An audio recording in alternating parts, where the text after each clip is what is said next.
Terima kasih buat minggu terakhir dari tahun 2021. Terima kasih karena kami tiba di ujung ini bukan karena kekuatan kami tapi karena kekuatan dari Tuhan. Maka di ibadah terakhir, dalam ibadah minggu terakhir ini Bapak Surgawi, kiranya Engkau boleh menyatakan satu berkat besar buat kami sekalian, sehingga hari ini kami tinggalkan ruangan ini, kami tinggalkan ibadah ini sebagai orang yang sudah menerima kekuatan dari firman-Mu. Kami undang Roh Kudus boleh bekerja dengan leluasa di tengah-tengah kami, sehingga pada hari ini kami sungguh-sungguh Tuhan menerima sesuatu berkat. Pakai hamba-Mu hari ini Tuhan, boleh menyampaikan kata-kata yang bersumber, berasal daripada pewahyuan Roh-Mu saja.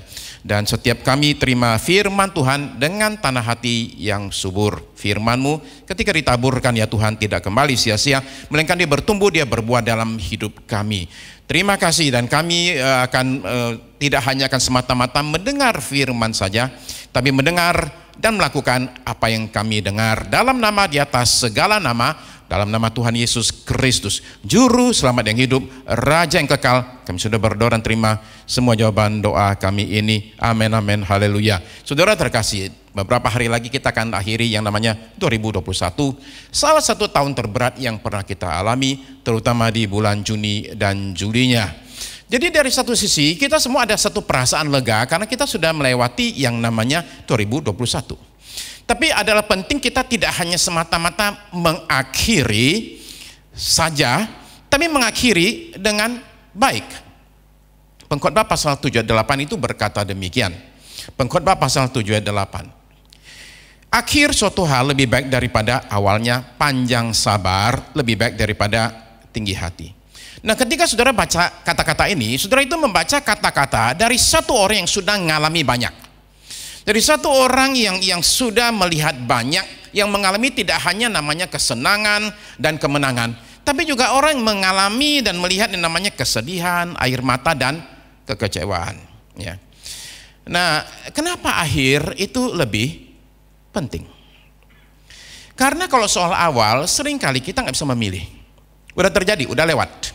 Tapi kalau soal akhir kita masih bisa memilih. Kenapa akhir itu lebih penting? Karena akhir bukan awal yang menentukan sesuatu itu sukses atau tidak, bagus atau tidak. Jadi awal boleh bagus, tapi kalau akhirnya jelek, ya jelek. Awalnya mungkin jelek, akhirnya bagus, ya bagus. Nah, banyak orang memulai dengan niat baik, tapi melempam di tengah jalan. Ya. Banyak orang memulai dengan baik, tapi seringkali tidak berhasil selesai dengan baik. Rata-rata rumah tangga itu dimulai dengan baik sekali, dengan bagus, yaitu dengan meriah. Hari pernikahan itu menjadi hari yang diharapkan akan dikenang selama-lamanya. Nah, sesuatu awal yang baru itu seperti rumah tangga memang harusnya bagus. Tapi kalau kita mau jujur itu seringkali begini, ya. 1 minggu setelah kita kawin, itu tamu sudah lupa loh. Kemarin waktu dia kawin makannya apa ya? Benar nggak? Saudara ingat itu, minggu lalu hadiri acara kawinan makannya apa? Mungkin sebagian sudah lupa. Kita bahkan lupa yang nyanyi siapa, udah nggak ketahuan. Kemudian kita lupa yang hadir siapa, kecuali kalau presiden ikut hadir kita ingat. Jangan-jangan seminggu setelah pesta, yang hadir itu bahkan lupa, yang kawin siapa minggu lalu ya? Oke, siapa tahu? Mama yang minggu lalu yang ramai itu siapa itu yang kawin itu? Nah, saudara sekalian, jadi hari-hari sudah kawin, bahkan tahun-tahun sudah kawin, itu mestinya yang menjadi penentu masa yang penting supaya kita selesaikan rumah tangga dengan baik. Nah, ini berlaku di bisnis, di pergaulan, di karir, di pelayanan, bahkan di olahraga, saudara sekalian. Okay? Malaysia lawan Indonesia, babak pertama Malaysia masukin ke kita gawang 1-0, nggak apa-apa. Karena kenapa? Babak kedua 4-0 ke Malaysia. Nah, itu kan yang penting saudara sekalian, ya. Supaya kita ada sedikit hiburan, ya, di tengah-tengah kesusahan ini. Dunia politik, banyak orang mulai dengan bagus, ujungnya itu jelek. Raja Saul itu jadi raja dengan satu nubuatan Tuhan, orang pilihan Tuhan. Bayangin, orang pilihan Tuhan. Nah, dia memulai dengan bagus, menang perang terus, tapi ketika dia mati bareng anaknya 3. 4 orang mati semua, bukannya mati, kepalanya dipenggal, mayatnya itu disalibkan, istilahnya dipantek di tembok itu, dilihatin oleh semua orang. Bayangkan betapa mengenasnya ujungnya itu. Kalau kita bicara soal namanya ekonomi, memulai dengan bagus sekali, berkembang dengan bagus, jadi kaya raya, berakhirnya miskin. Adakah demikian? Ada. Saudara tahu itu yang perusahaan di Tiongkok gitu, namanya Evergrande. Evergrande itu ketika di awal itu kecil sekali, dimulai dengan hanya beberapa pegawai, kemudian berkembang menjadi perusahaan real estate yang paling bernilai sedunia. Ya. Nah, 40 miliar dolar, saudara, nggak tanggung-tanggung. Dari real estate property, kemudian mereka beli klub sepak bola, kemudian masuk ke dunia minyak, pertanian, air minum, pabrik mobil, taman hiburan, kesehatan, film, semuanya mau. Dan yang punya pendirinya itu orang marga Xi ini, si Chia ini akhirnya menjadi orang paling kaya se-Tiongkok, mengalahkan namanya Jack Ma dan lain sebagainya itu. Ya. Tahun 2017 hartanya diperkirakan itu 620 triliun. Nah, saudara kalau ikut berita tahu apa yang terjadi dengan Evergrande. Boslah sedemikian besarnya, hidupnya mewah sekali, foya-foya, akhirnya berakhir 2 minggu lalu gagal bayar hutang. Hutangnya tidak tanggung-tanggung, saudara sekalian. Hutangnya itu 4.200 triliun. Itu negara manapun juga goyang kalau kena yang demikian. Nah, jadi akhirnya semua dibangun besar demikian, itu kemudian jatuh habis. Jadi dia memulai dengan bagus sekali, ujungnya nggak bagus. Di dunia pelayanan sama saja itu. Kita dengar banyak cerita, tapi yang satu ini bikin heboh dunia. Jadi berita dunia ini, yang berikut ini. Carl Lentz itu gembala sidang di Hillsong, New York. Kemana-mana dia sekarang naiknya nggak pesawat komersial lagi, sudah naik pesawat pribadi. Dia jemaatnya itu yang bikin dia jadi terkenal namanya Justin Bieber. Jadi kemana-mana sama Justin Bieber. Saya baca satu artikel yang bilang gini, aneh ya para pendeta ini ya, bukan berusaha ngajak kita jadi seperti mereka, tapi mereka pengen jadi seperti kita ini loh. Aneh katanya. Ya. Nah itu kejadiannya, kemudian dia jatuh dalam dosa dan kemudian dipecat. Nah jadi begitu banyak contoh orang-orang memulai dengan baik tapi mengakhiri dengan buruk. Menggenapi apa kata pengkhotbah sebenarnya saudara sekalian, akhir itu lebih baik, lebih penting daripada awal. Nah hari ini kita nggak bicara yang panjang-panjang, gede-gede, enggak. Hari ini mari kita bicara yang pendek saja saudara sekalian. Bagaimana kita ini dari tahun ke tahun itu bisa mengakhiri semua dengan baik. Supaya karena kita tahun ke tahun itu dengan baik mengakhirinya, maka lama-lama ujung besarnya itu kita juga mengakhiri dengan baik saudara sekalian. Nah saya nggak akan bicara tentang hal yang rumit, saya bicara hal yang saudara semua sudah tahu. Apa yang harus kita lakukan untuk mengakhiri dengan baik tahun 2021 ini? Ya. Nomor 1, saudara dan saya mesti tinggalkan semua kesalahan dan kegagalan dalam hidup kita. Coba kita baca Amsal 24 ayat 16. Sebab 7 kali orang benar jatuh, namun ia bangun kembali. Tetapi orang fasik akan roboh dalam bencana. Nah yang bedakan orang fasik, itu orang jahat sekali. Dengan orang benar itu ada banyak. Tapi ini salah satunya. Orang benar, karena lakukan hal yang benar, sekalipun dia jatuh, dia akan bangun lagi loh. Karena dia menyadari nilai dari apa yang dia perbuat. Jadi dia boleh jatuh, tapi tiap kali dia itu akan bangun lagi. Nah, adalah penting kita perhatikan dari ayat ini bahwa saudara dan saya itu jangan berharap begini. Karena saya hidup benar, semua akan lancar. Nggak boleh. Ya. Sebab orang benar saja bisa jatuh, nggak sekali, 7 kali. Ya. Jadi jangan bertanya begini loh, kenapa ya si A itu rajin doa, kuat rajin ibadah, kuat doa, kok masih punya kena masalah? Ya ini memang kehidupan adalah demikian. Nah saya tidak meremehkan kesusahan dan penderitaan setiap orang. Tapi saya ingin bilang kalau saudara cari yang lancar mulu semua, nggak ada. Oke, saudara akan kecewa. Saya juga nggak bilang saudara mesti cari yang susah semua, nggak juga. Oke. Tapi maksud saya, saudara dan saya itu jangan pernah takut dengan yang susah, dengan yang tidak enak dalam hidup ini. Nah, banyak hal terjadi sepanjang 2021. Ya. Saudara tahu, saudara sekalian, berapa banyak kehilangan saya dan Ibu Aileen selama 2 tahun terakhir ini. Ya. Hilang bukan apa-apa, hilang anggota keluarga, tidak 1, 2, tidak 3, tidak 4. Kami hilang 6 anggota keluarga. Ya. Jadi banyak kehilangan terjadi, saudara sekalian. Juni kemarin saya hilang, saya punya ponakan, saya punya sepupu, saya punya tante, saudara sekalian. Ya. Jadi 3 generasi itu hilang, saudara sekalian. Ya. Nah, tapi saya mengatakan bahwa berbagai masalah, kehilangan, kegagalan kita 2021 itu mesti kita tinggalkan di belakang kita. Ya. Yang boleh dibawa ke 2022 itu apa? Pelajarannya. Jadi jadikanlah setiap masalah kita sebagai suatu pembelajaran. Saya kira adalah penting kita mesti belajar untuk tidak perlu takut dan malu dengan kegagalan. Jatuh 1 kali itu tidak perlu malu. Jatuh bahkan 7 kali nggak perlu malu. Kok nggak malu, Pak? Jatuh berkali-kali? Enggak. Yang malu adalah jatuh nggak bangun-bangun. Oke? Selama masih bangun, it's okay. Ya. Nah, Paulus, coba baca ayatnya ya. 1 Timotius 1 ayat 15. 1 Timotius 1 ayat 15. Kristus Yesus datang ke dunia untuk menyelamatkan orang berdosa, dan di antara mereka akulah yang paling berdosa. Dia nggak bilang sambil gini loh, saya yang paling berdosa. Enggak loh. Dia nggak bilang itu sambil tiarap di lantai memelas. Enggak. Dia menyampaikan fakta bahwa di antara semua orang, dia bilang akulah yang paling berdosa, dan dia tahu kenapa dia ngomong begitu. Karena dia bilang saya ini berusaha menghancurkan kekristenan. Lalu kemudian 1 Korintus pasal 2 ayat 3. 1 Korintus 2 ayat 3. Aku juga telah datang kepadamu dalam kelemahan dan dengan sangat takut dan gentar. Nah, ini salah satu ayat di Alkitab yang ketika saya baca bikin saya berhenti sebentar. Di sini orang mesti berhenti, saudara sekalian, dan menyadari bahkan sekelas Rasul Paulus saja itu mengalami kelemahan, kegentaran, dan ketakutan.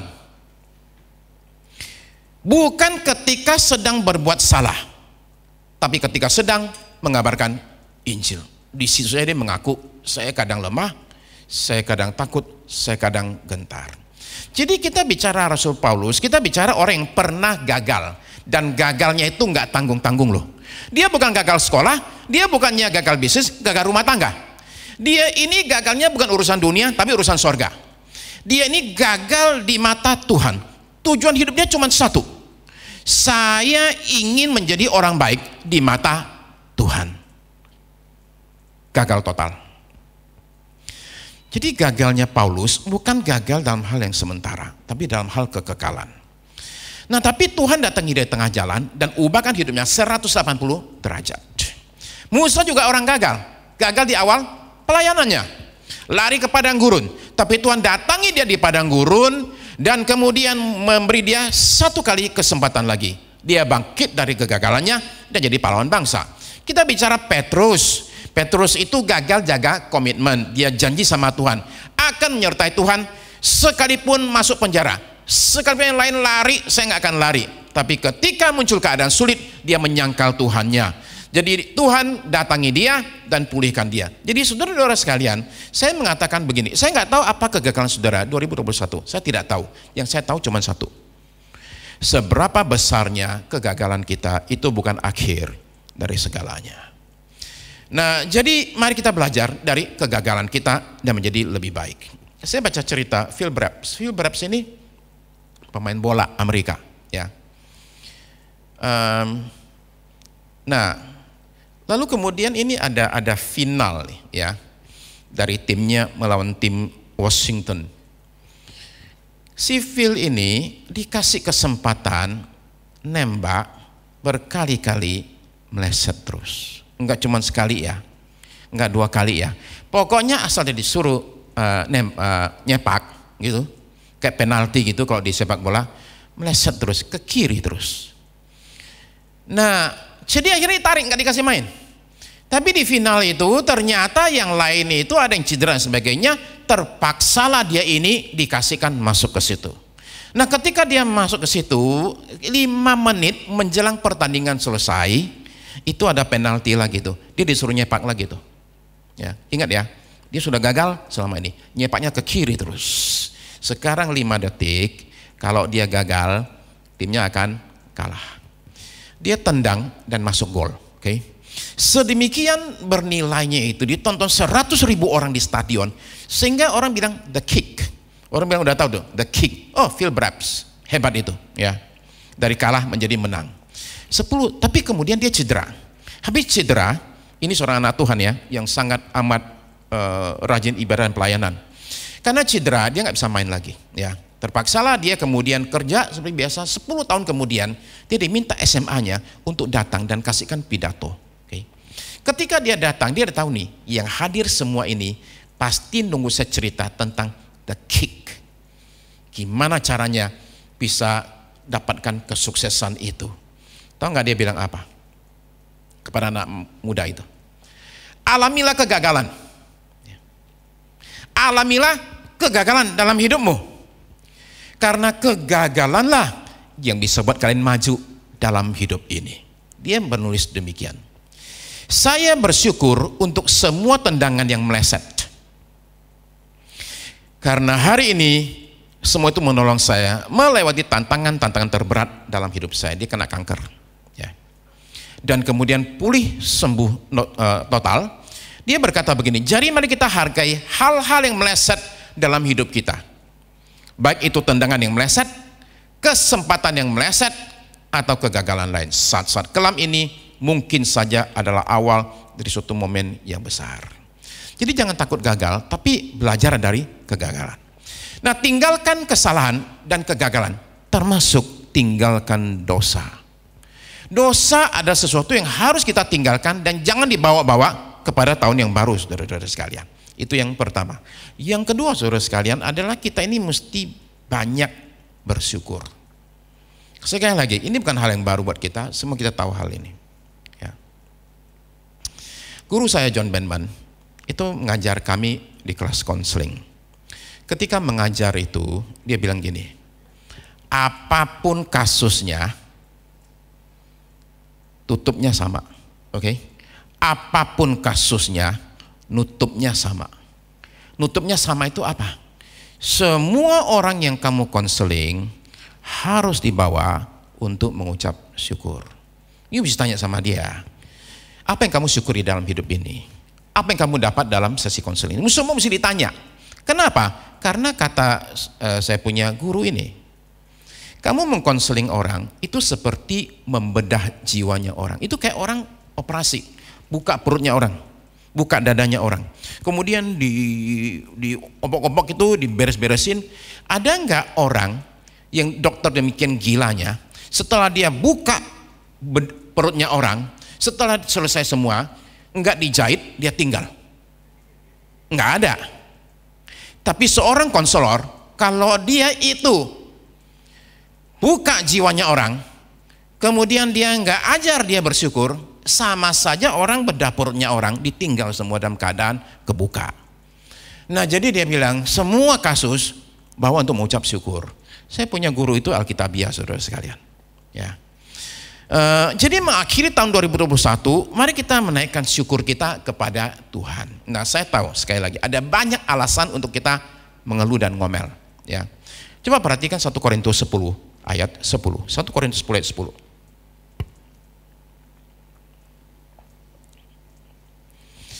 Dan janganlah bersungut-sungut seperti yang dilakukan oleh beberapa orang dari mereka, sehingga mereka dibinasakan oleh malaikat maut. Jadi mengeluh itu rupanya punya daya bunuh. Nah, apa saja yang dia bunuh, saudara sekalian? Saya mesti katakan begini, bahwa mengeluh di sini tolong dibedakan dengan orang konseling atau orang curhat dengan seorang. Okay? Curhat pada orang tepat bisa menolong kita, ya, menyelesaikan masalah kita. Sebaliknya curhat pada orang yang salah, ya jadi ngaco, ya. Jadi tolong bedakan antara orang mengeluh, komplain, sama orang yang curhat kepada seorang konselor. Itu beda. Okay?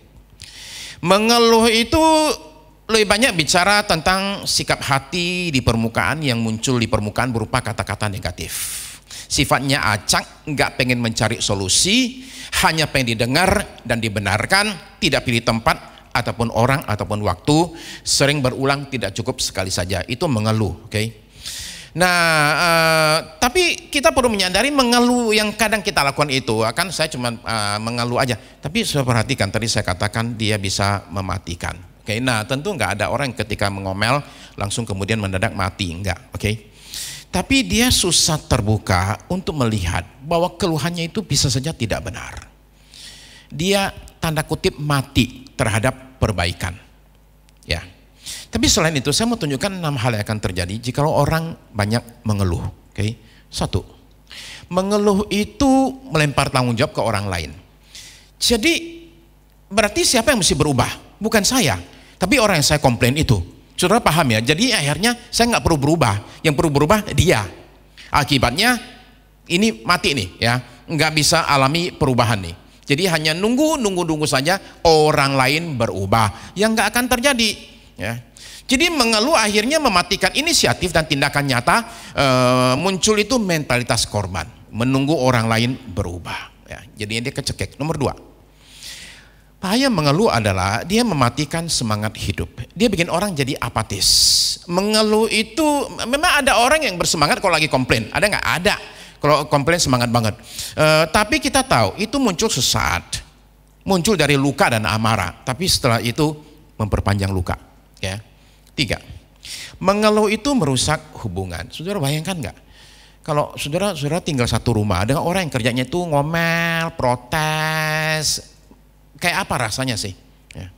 Dan saya bisa bayangkan saudara sekalian, demikian juga Tuhan. Ketika orang tukang protes ini naikkan nyanyiannya, aku ingin tinggal di rumah Tuhan sepanjang masa. Tuhan bilang aku pindah rumah aja, oke? Kenapa nggak kuat sama tipe seperti demikian? Ya. Saudara sekalian, salah satu penyebab orang Israel itu bisa keluar dari Mesir tapi gagal masuk Kanaan itu karena mengeluh. Jadi Tuhan bilang gini, yang mengeluh 10 kali lebih itu nggak akan pernah bisa masuk Kanaan. Nah, kita perlu perhatikan saudara sekalian, oke? Nomor 4, mengeluh itu punya efek menular. Orang yang mendengar keluhan bisa jadi capek atau kepancing untuk ikut komplain juga, ya. Nomor 5, mengeluh itu berdampak buruk untuk kesehatan. Seluruh sistem tubuh kita itu terpengaruh. Begitu mulut mengomel, komplain, itu telinga mendengarnya diteruskan ke otak, ya.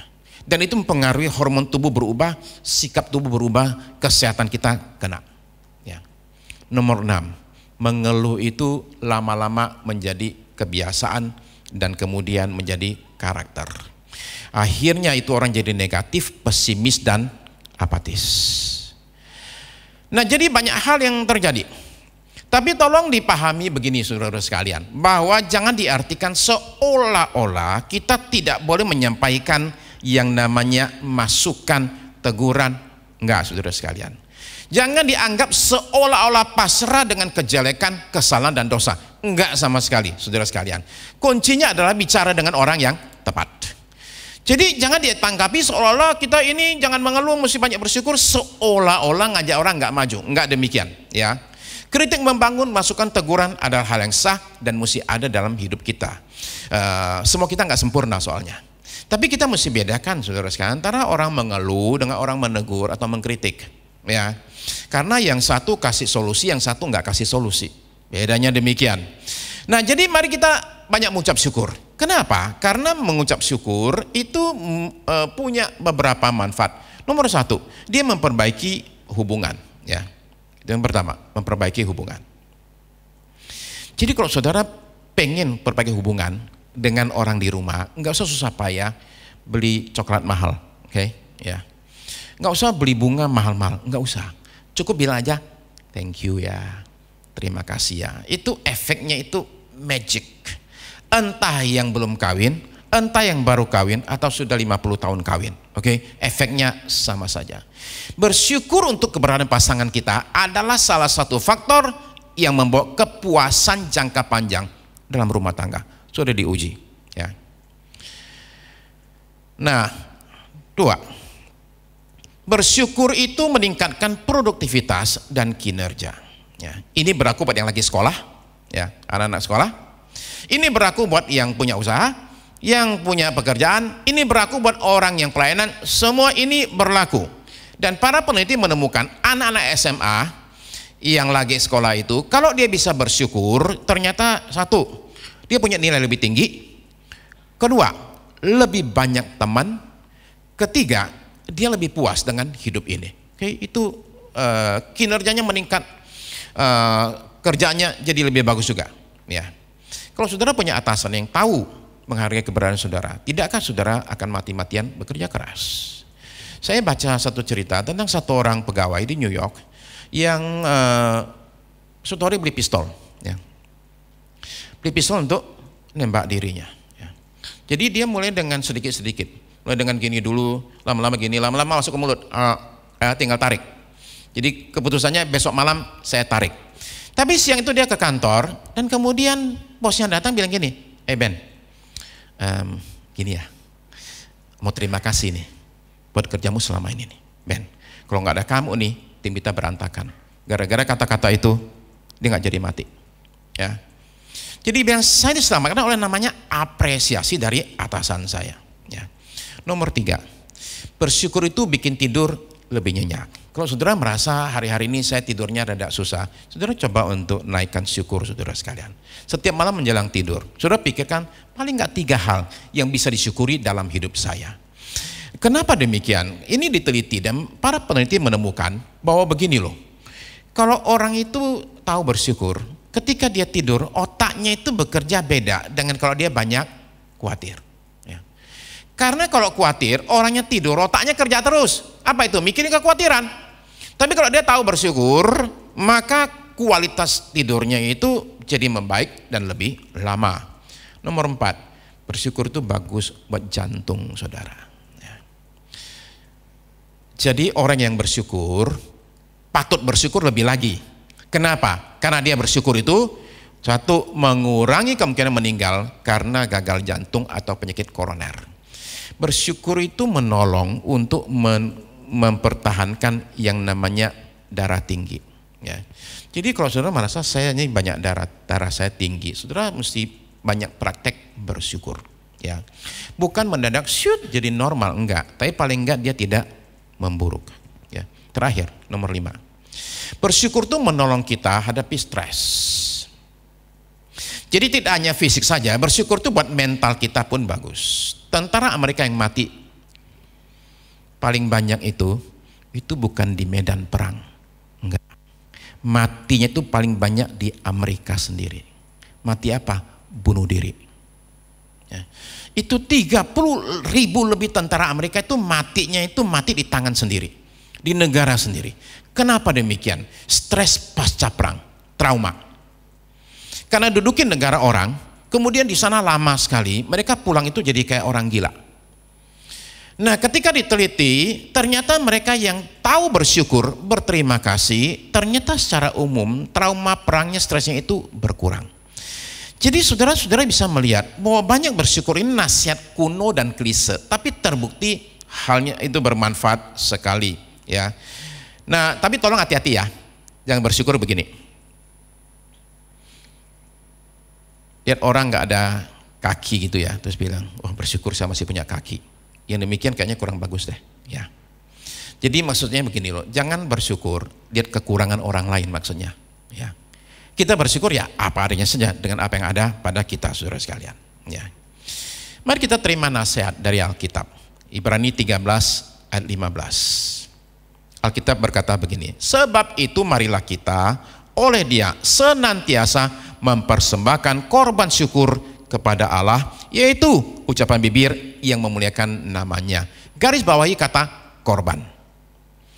Korban itu artinya apa? Korban itu artinya ada yang dipotong, sakit, ada yang mati. Jadi ada beda antara mengucap syukur dan menaikkan korban syukur. Mengucap syukur adalah ketika semuanya lancar, aman, baik semua, ketika duit mengalir luar biasa sekali, proyek semua jalan, pelayanan semua bagus, rumah tangga oke, semua itu kita bilang kita naikkan syukur. Tapi menaikkan korban syukur itu beda.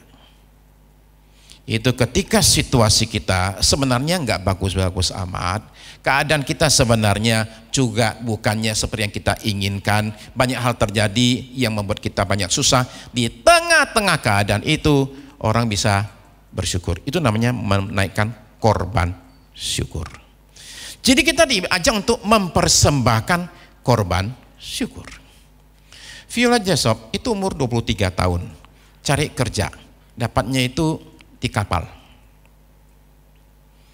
Jadi dia itu bertugas satu kapal penumpang terbesar di dunia, namanya Olympic.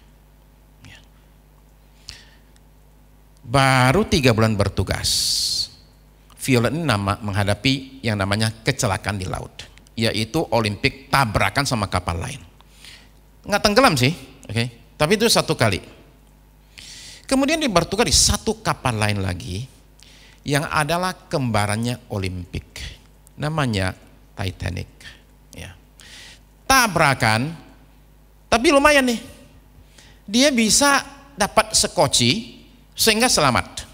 Kalau saudara sudah 2 kali kena kayak gini, saudara akan mengatakan begini, saya seumur hidup nggak akan injak kaki di kapal lagi, kan begitu toh? Sudah 2 kali kena ini enggak. Dia kerja lagi di satu kapal lain lagi yang rupanya kembarannya juga. Jadi Titanic itu punya kembaran, Olympic, Titanic, dan kemudian satunya lagi itu namanya Britannica. Okay. Nah di Britannica itu kapal itu tabrakan parah sekali. Ketika tenggelam, ini suster ini itu lompat ke laut. Ketika kapal tenggelam, otomatis muncul pusaran besar sekali. Jadi dia ketarik. Jadi kalau kapalnya tenggelam, otomatis air lautnya itu ikut turun ke bawah. Jadi dia ketarik ke bawah dan kepalanya membentur salah satu bagian kapal. Okay. Mestinya dia mati hari itu. Tapi ada satu orang di kapal sekoci, lihat dia dan tarik dia dan selamatkan dia. Meninggal umur 83 tahun, bukan karena kecelakaan kapal. Oke. Nah, begini saudara sekalian, selama 2 tahun terakhir ini, 2020, 2021, kita ini ibaratnya hidup dalam sekoci. Ya.